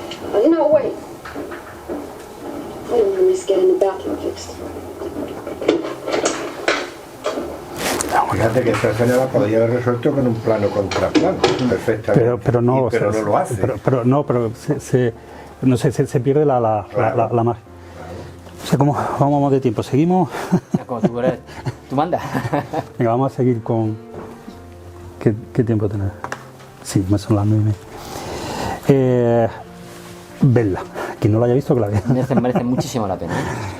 Vamos con los fragmentos de ver las películas que... ¿Los fotogramas? Los fotogramas. Hacemos un recorrido, si quieres, rápido por las imágenes. Ajá. Empezamos por aquí. Esto no echa hacia atrás el tiempo. Sí, bueno, este sería un fotograma de Así en Nueva York, sí, que Juan de Dios le tiene particular cariño. Sí, a ver, porque es una película que parece hecha por un Woody Allen todavía por nacer. Porque los personajes hablan a la cámara. Un Woody Allen o un Fernando Fernán Gómez. Que también eran los que se paraba y hablaba a la cámara. Dicen, miren ustedes, pasa de tal cosa, tal otra, ¿no? Y hace un retrato muy particular del Nueva York de los años 20. Y parece eso, por un lado, pues es Woody Allen hablando sobre Nueva York, contándole una clave de comedia con unos continuos rupturas de la cuarta pared, toda una serie de guiños con el espectador, paralizo la imagen, la congelo, de repente doy marcha atrás, una serie de juegos que sorprende para una película que es muy sencillita, es una comedia muy poco, digamos, muy poco profunda, pero muy brillantemente resuelta con esos pequeños detalles, ¿no? Y luego, insisto, también la parte con nuestro Fernando Fernán Gómez también, porque para estos mismos años Fernando Fernán Gómez estaba haciendo esos juegos de repente de hablar al público, con lo cual de repente hay una combinación ahí de elementos muy interesantes. Es una curiosa comedia, un género que él tocó muy pocas veces. Sí. Yo creo que prácticamente esta es la única realmente comedia que tiene. Esa de Happy Time. Pero al cine de Fellini, cuando los actores hablaban también. Sí. Muy eso también de Fellini. Muy anterior. Es la primera producción de Stanley Kramer, un productor que luego en los años 50 hizo cosas muy valiosas y también hizo cosas importantes como director. Y efectivamente es una cosa muy pequeñita, pero preciosa. O sea, no tiene grandes ambiciones, pero está llena de ideas. Vamos adelante. A Fleischer no le gustaba el western, no lo entiendo. Bueno, nadie es perfecto, que diría como falta ya lo loco, ¿no? Nadie es perfecto. A Fleischer no le gustaba el western. Ay, Dios mío. Bueno, pero de todas formas hizo algún título extraordinario. Este Duelo en el barro a mí me parece buenísimo. Es muy bueno. Sí. Claro, es un western raro. Sí. Yo creo que eso quizás fue lo que le atrajo, que fuera un western anómalo, porque no es el típico héroe del género, es, como ha dicho José Ignacio, es una revista que quiere llegar muy alto, ¿no? Y yo creo que también que una de las cosas que le atrajo fue la secuencia final, de la pelea en el barro. que es la que da título a la película en español, Duelo en el barro, que ensucia a los personajes, bueno, los pone hasta aquí de barro, ¿no? Es genial en ese sentido. Le gustaba ensuciar a sus personajes. Sí. Esa visión idílica del héroe que se pelea y acaba así, que basta y ya está peinado. No. Ahí la realidad es muy distinta. Y la generación de la violencia insistía en esto, ¿no? En aspectos mucho más realistas, o todos los realistas que podían ser en aquel momento. Y tiene otro western que tú también lo resaltas, Bandido, del 56, que es el mismo año de Centauro del Desierto, además un año de grandes películas, como todos sabéis, y ese western me parece muy interesante porque en un western además lo dice, tú saca una opinión de él diciendo que él no quería hacer esa película, Bandido de Robert Mitchum, y es una película que está, tú lo dices muy bien, entre Veracruz y Grupo Salvaje y los profesionales. Es el típico buscavidas norteamericano que se va a la frontera de México y allí, pues como un mercenario, va a intentar hacer lo que se puede. Pero a mí ese western me interesó mucho, primero por esto, por las características de la historia, y segundo, porque es que saca el mar. Y un buen western, un buen director de western tiene que crear un paisaje. Eso lo hace Anthony Mann, eso lo hace, bueno, el que lo ha creado Ford, ¿no? Con Monument Valley, y él crea un paisaje. Luego viene la película de Marlon Brando, que se presentó en el Festival de San Sebastián y creo que ganó la Concha de Oro, ¿no? Y todo el público se queda asombrado porque Marlon Brando saca el mar y a los vaqueros, y ya lo había hecho. Fleischer, ¿no? Bueno, de todas formas, Marlon Brando lo saca con una dimensión simbólica sí, que Fleischer no le da. Yo El rostro impenetrable, yo le tengo cariño particularmente a esa película. Yo creo que está muy bien. O sea, si le quitamos algún exceso por parte de él, una docena de primeros planos de él, la de Marlon Brando, desde impenetrable. Si le quitamos bueno, dos docenas de haciendo unas cosas muy raras que tiene que hacer. Dos docenas de primeros planos de Marlon Brando, sí. O sea, hay un divismo que se lo pisa, ¿no? Sí. Pero oye, tenía pulso, tenía mucho pulso, Yo a esta película también le tengo bastante cariño, porque esto ya aquí entra el elemento personal.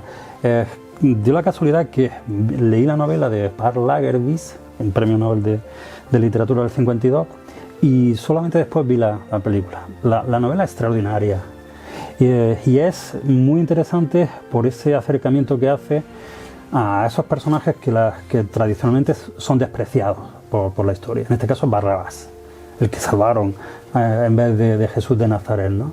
Entonces, esa sensibilidad hacia el desahuciado, al personaje ese que todo el mundo desprecia, a mí eso creo que me dio alguna lección. La novela es extraordinaria. La película la vi posteriormente, que es bastante distinta. En el libro me permito hacer un recorrido, un paralelo de las cosas que aporta la película a la novela, lo que introduce, que añade, lo que queráis. Y de todas formas me parece que el personaje de Anthony Quinn es bordado, está genial. Fue su único acercamiento a lo que se llamaba peplum y bueno, lo bordó. Es quizá una de sus películas más extrañas, si la comparamos con el resto de su filmografía, ¿no? Pero le tengo mucho cariño yo a esta película. Una de las escenas que más me gusta, yo no sé vosotros, es la que ocurren en las minas de azufre. Sí. Que es un descenso a los infiernos. Este plano que habéis puesto aquí es el típico plano de pero las escenas de los gladiadores también están muy bien, ¿eh? La reconstrucción. Hay gente de cultura clásica que lo sabe. Lo sabe, que está muy bien hecha, y es de los ejemplos que sirve para poder explicar realmente cómo funcionaba el universo del gladiador y todo igual, junto con Espartaco, que es anterior, claro, además. Con lo cual es una especie de réplica, muy bien hecha. A mí lo que me gusta de la secuencia del Coliseo, que está rodado realmente en Verona, en el anfiteatro de Verona, lo que me gusta es que no utilizan la música. Todos son sin música. Sí. O sea, es un recurso muy cómodo en las escenas de acción, apoyarte musicalmente en los golpes y demás. En los vikingos, el duelo final en la torre, lo único que escuchamos es el viento. El viento y los golpes de las espadas. Bueno, Y aquí, en la escena esta del Coliseo, es Sí. el ruido de las ruedas en la arena y los golpes cuando chocan las ruedas contra los muros. laterales, sí. Sí, ¿una pregunta? Sí, solo es que no he leído la novela.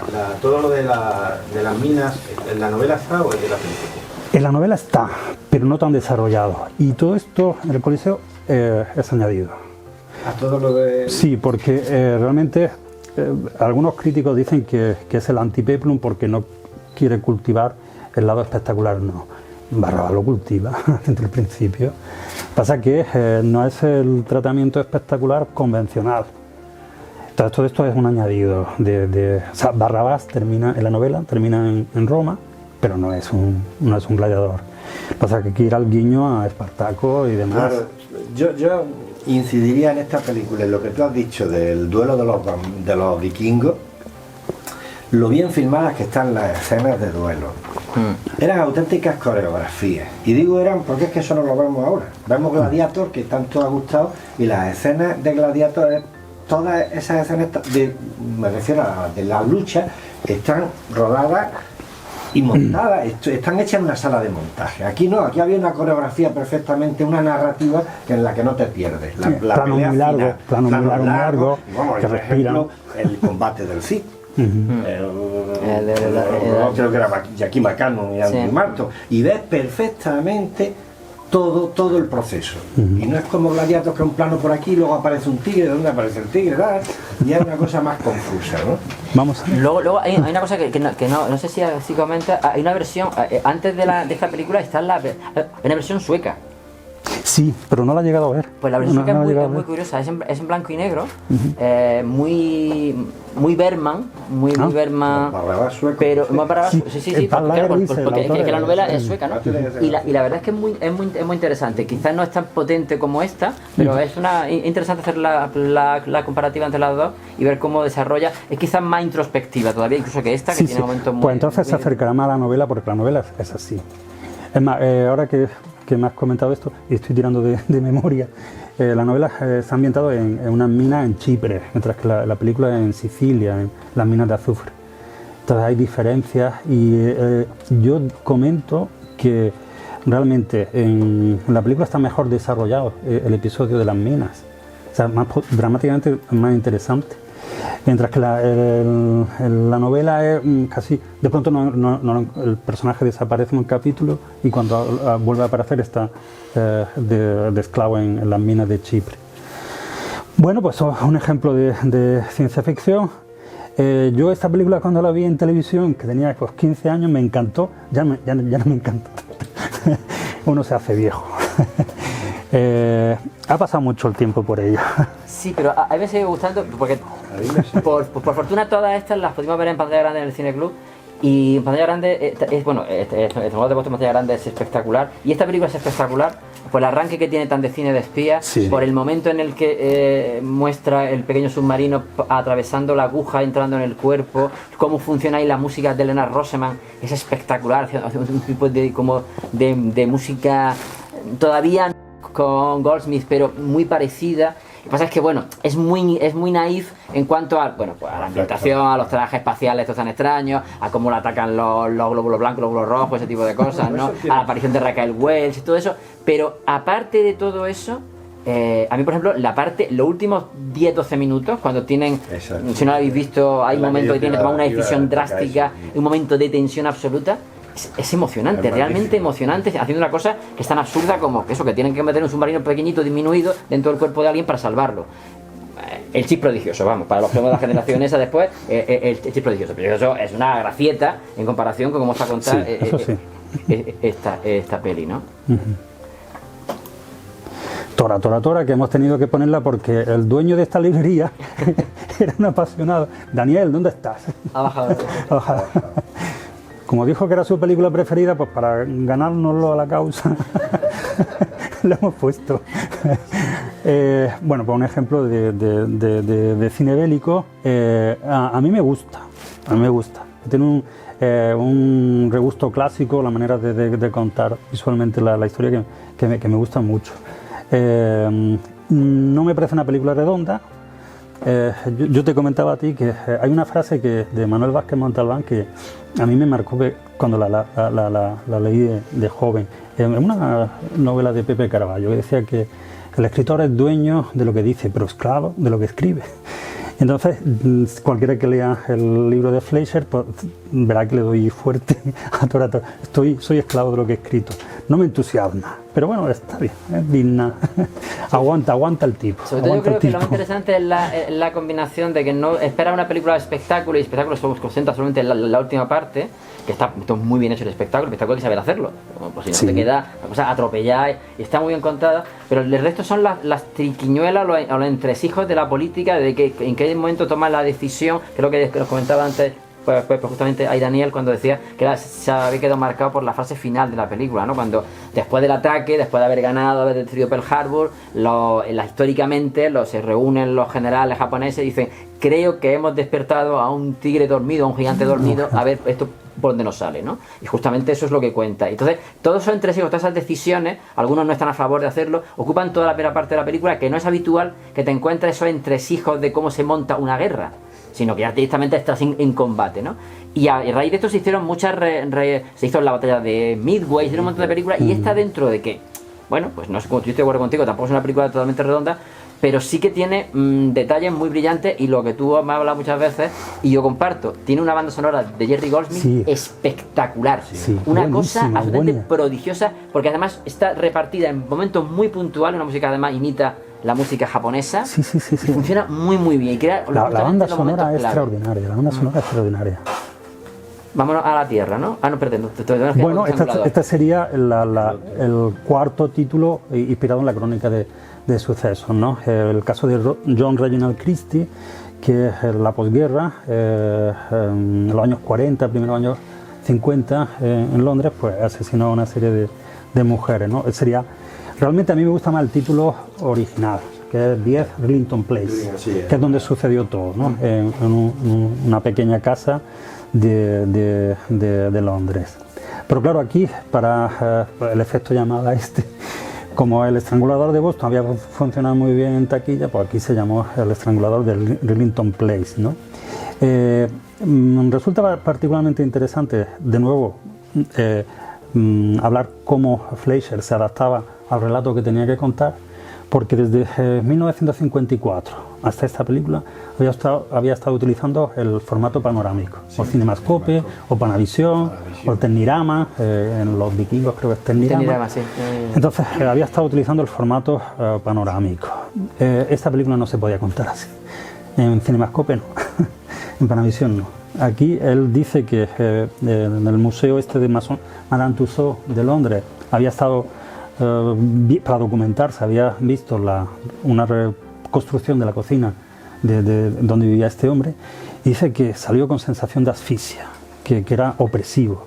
Eso en Cinemascope. Entonces vuelve al formato cuadrado porque esta historia requiere formato cuadrado.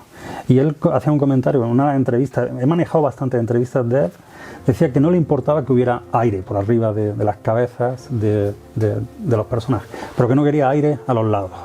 O sea, para que la imagen, el fotograma oprimiera ulteriormente a los personajes, ¿no?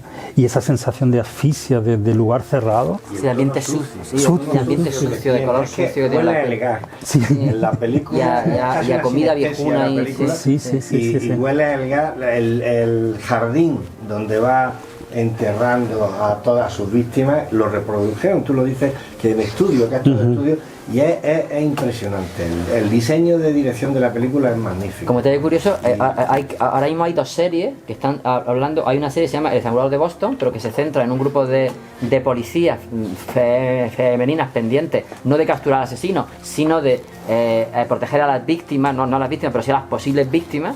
Y hay una versión, se acaba de hacer una serie de televisión con Tim Roth interpretando el personaje que ahí veis que interpreta Richard Attenborough, también sobre eso, o sea que se está volviendo a recuperar justamente estas dos, me parece que son series, no sé si de Netflix, una de estas, y está un poco pues, trabajando sobre eso. Lo que decía de volver a la Tierra es esto, ¿no? Y aquí Francisco nos va a hablar mejor que nadie, que es un especialista. ¿Dónde se rodó esto? Órgiva. Puente de los 7 ojos, ¿no? No, no.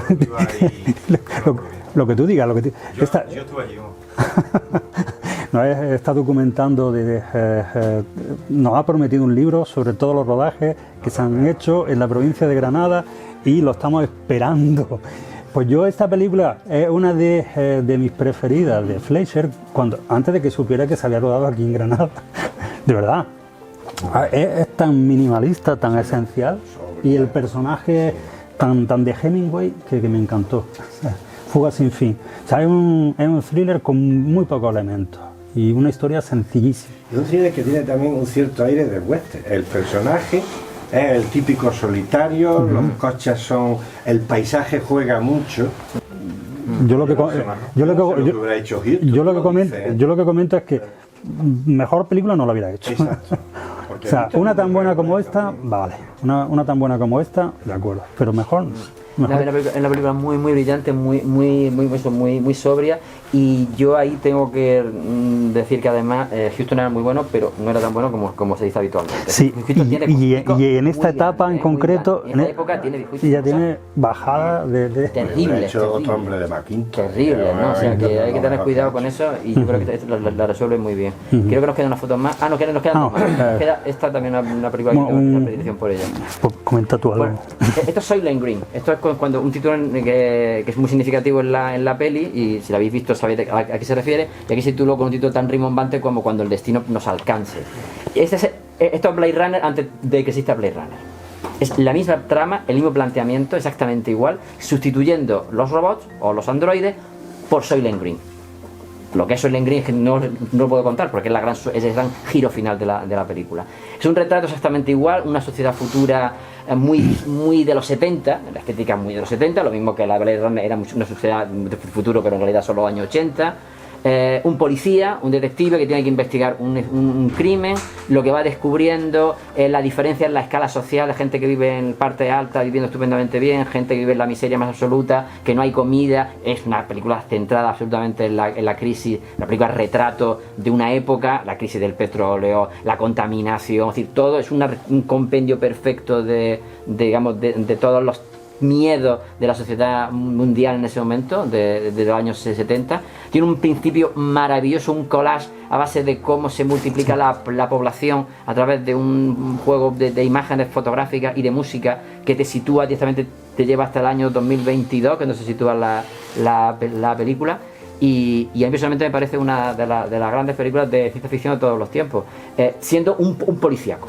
Siendo simplemente un policíaco donde la ciencia ficción no hay naves espaciales, no hay rayos láser, es ese futuro de hoy dentro de muy poco tiempo. Y eso impresionaba mucho, da mucho miedo. Es cierto que yo creo que está muy marcada por la estética. Es una película muy 70, muy 70. Eso quizás es lo que más envejecido, digamos, es lo que ha envejecido más, ¿no? Pero el resto, la tragedia del personaje que interpreta Charlton Heston, lo que va contiendo, lo que va descubriendo, cómo funciona, esa maravillosa última interpretación de Edward G. Robinson, que es el hombre que ama los libros, ya no existe el libro, ya no se lee. Cuando hay una escena, a mí me conmueve muchísimo, es cuando de repente ellos tienen una cena, leen un libro, cogen un libro, empiezan a acariciar la hoja y de repente tienen un tomatico, tienen una lechuga, y dice, antes en la librería había libros. Antes en la librería había libros, efectivamente, ¿no? Es decir, también es cierto que una película que está muy conectada con, unos pocos años antes se había hecho Fahrenheit 451 por parte de Truffaut, ¿no? Es una película, a mí me parece excepcional, insisto, sí es verdad que envejece en cuanto a la estética, pero vamos, aparte de eso me parece un hito, y es decir que creo que es la película que más veces se ha puesto en el Cineclub. Creo que se ha puesto en 4 ocasiones, sí, por diferentes motivos, no sé por qué. ¿De quién será la culpa? Y vamos ya llegando al final. Bueno, Mandingo, yo tengo el sueño de que alguien recupere la versión íntegra que montó él, de casi 4 horas, porque lo que Fleischer quiso hacer con esta película era la versión sucia de Lo que el viento se llevó. O sea, Lo que el viento se llevó, esta vida de los terratenientes, las grandes haciendas del sur, esos esclavos sonrientes, saludables y tal. Él quiso, a través de esta producción de Dino De Laurentiis, que quería echar abajo todo eso, ¿no? Pasa que llega a montar una versión de casi 4 horas que duraba, creo, un minuto más, unos pocos minutos más, unos minutos menos de lo que el viento se llevó. Dino de Laurentiis dice que no, que se cerró en banda, eso no puede ser, y se estrenó una versión pues reducida, que yo creo que los desequilibrios que tiene vienen precisamente los cortes bestiales que tuvo que hacer, porque dura algo más de 2 horas, ¿no? O sea, por aquí tenemos la duración, o sea, dura poco más de 2 horas. ¿Qué quiere decir? Perdió de por medio 1 hora y pico, ¿no? Yo creo que sobre todo 126 minutos. Lo que se puede temer más que perdiera cierta crudeza, porque quitando un par de detalles queda como una especie de melodrama tanto hábito se llevó con esos melodramas sureños que también rodaba William Wyler, pero con una estética también muy 70 en ocasiones, y que muchas veces parece como una serie de televisión de la época, con algunos detalles, pero yo creo que le recorta, que le quita, pues eso, el mercado de carne, que es eso, la fascinación de los ricos blancos por los esculturales negros y negras que aparecen en la película, pero eso está súper pulido, eso está limitadísimo. Aquí en esa escena, perdona, en la venta de esclavos, la señora lo que está tocando es el paquete, para ver si vale la pena o no vale la pena. Dice la expresión de ella. Creo que se ve, ¿no? Que no. Creo que estaba El seductor, de Don Siegel. Bueno, sí. Y ahí muestra un de la misma época, sucio, sí. Del 71. 72, profundo, y da que por cierto la hija de Coppola ha hecho un remake, La seducción, que está bien la película, pero no tiene la maldad que tiene la de Siegel. Y es una película más políticamente correcta, y por tanto tiene un punto de aburrimiento. Y la de Siegel es que desde el primer plano, y yo cuando la vi me acordé mucho del seductor, pero vamos, que son... A mí me sigue gustando mucho, y admito lo que habéis dicho. A mí el tratamiento de Mandingo, me refiero al anterior, el tratamiento del escenario me parece genial, eso es cierto, porque hay mansiones que se están cayendo a pedazos, hay manchas de humedad por todas partes, hay una pésima iluminación dentro de las casas son oscuras, es como la decadencia, son opresivas, hay grandes salones vacíos, sin muebles. Entonces hay una sensación de decadencia fortísima. Pasa que trabajando en un segundo término, porque efectivamente tienes razón. En un primer término el melodrama que sí, la relación y tal, pero claro, el público tiene que mirar más allá, ¿no? Tiene que mirar. Y el tratamiento del escenario de esa... un plano brutal, que es James Mason, que es el gran padre, tiene los pies fríos y le ponen a un negrito en el suelo para que él ponga los pies sobre el pecho desnudo de Círculos Calientes.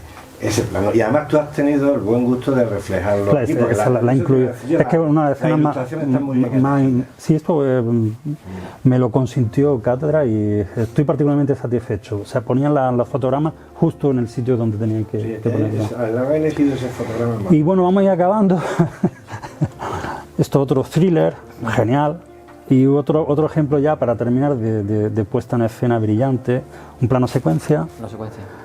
Es el suicidio de un personaje, suele ser, digamos, el hilo conductor de prácticamente toda la filmografía de Fleischer.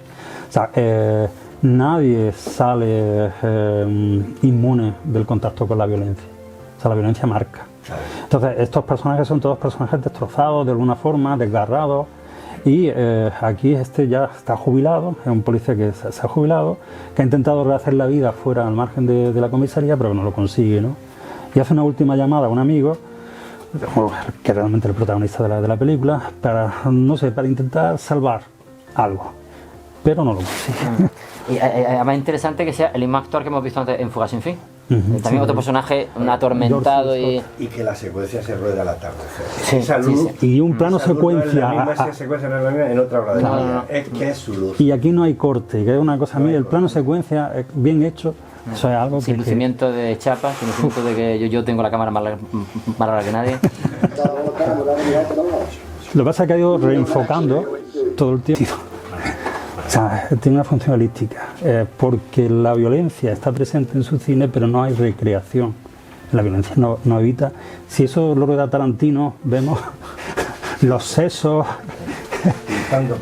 pintando paredes y luego la señora limpiando.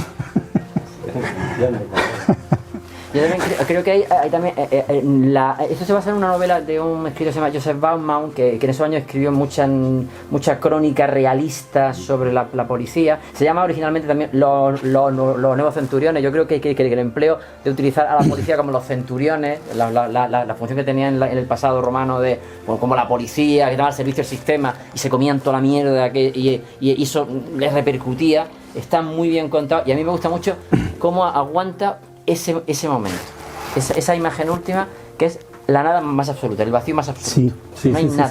Y desenfocado. Es desenfocado. Y él ha llamado, ¿para qué?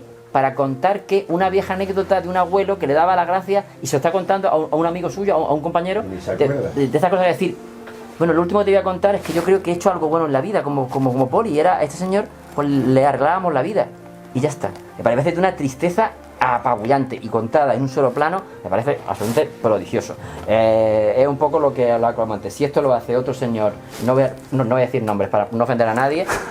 Venga, vamos a mojarnos. Estatua en las plazas, libro entero, pero lo hace Fleischer, pues está, esto no pasa nada, esto no tiene ningún mérito, ¿no? Y mueve la cámara de una forma parecida al estrangulador, la escena que hemos puesto. Ahí son traveling muy suaves, con ligeros reencuadres, para que nos vayamos situándonos, ¿no? Y entonces la sensación de plano único se rompe precisamente por ese efecto del reencuadre continuamente. Bueno, ya es para descubrirse. Yo lo dejaría aquí ya, ¿eh? Son ya las 10. Yo estoy muy a gusto, espero que vosotros también. Bueno, pues...